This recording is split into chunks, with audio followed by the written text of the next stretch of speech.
Aujourd'hui, nous abordons l'amortissement par unité d'œuvre.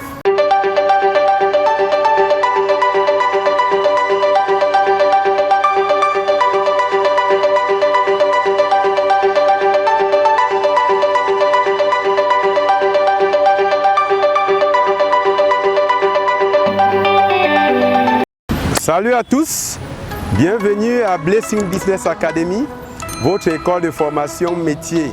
L'école où, n'est-ce pas, vous entrez pour continuer en entreprise.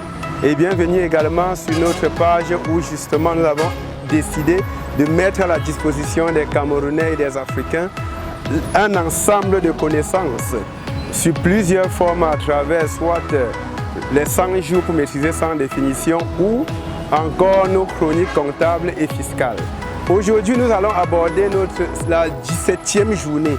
Cela dit, nous avons déjà fait 16 jours avec 16 définitions. C'est l'occasion pour moi justement de rappeler à ceux qui nous rejoignent aujourd'hui de retourner de s'abonner à notre page et suivre les 16 vidéos passées. Aujourd'hui, nous abordons l'amortissement par unité d'œuvre.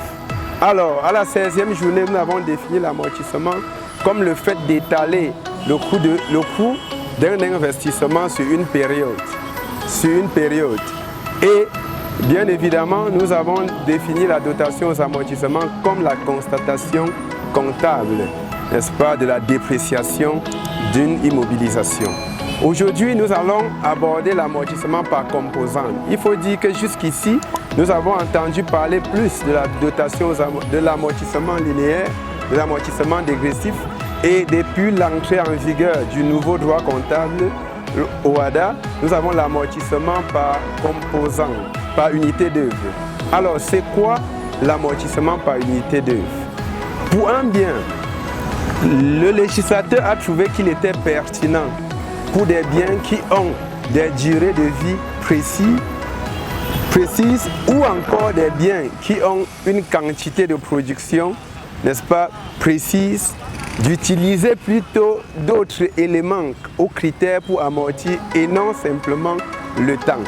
Prenons une machine de production. Si vous avez une machine qui doit produire 100 tonnes de maïs, vous pouvez utiliser la tonne pour amortir cette machine. Ça suppose que si lors de la première année,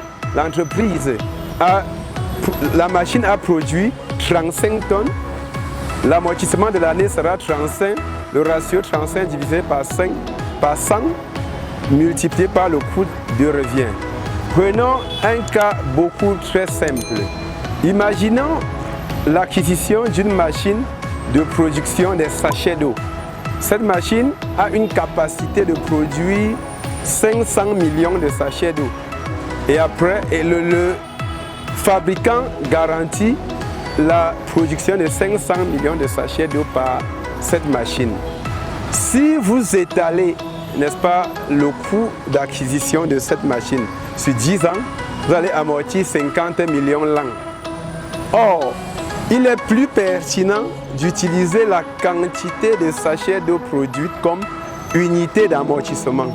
Là, si lors de la première année, on a la production de 40 millions de sachets d'eau, l'amortissement sera 40 millions divisé par 500 millions fois coût de revient. Et la deuxième année, on a 250 millions de production. On aura plutôt 250 millions divisé par 500 millions multiplié par le coût de revient. Vous voyez donc que les biens qui ont une durée, qui ont, n'est-ce pas, une production définie en termes de quantité depuis le début, il est plus pertinent justement de les amortir en fonction de ces unités-là.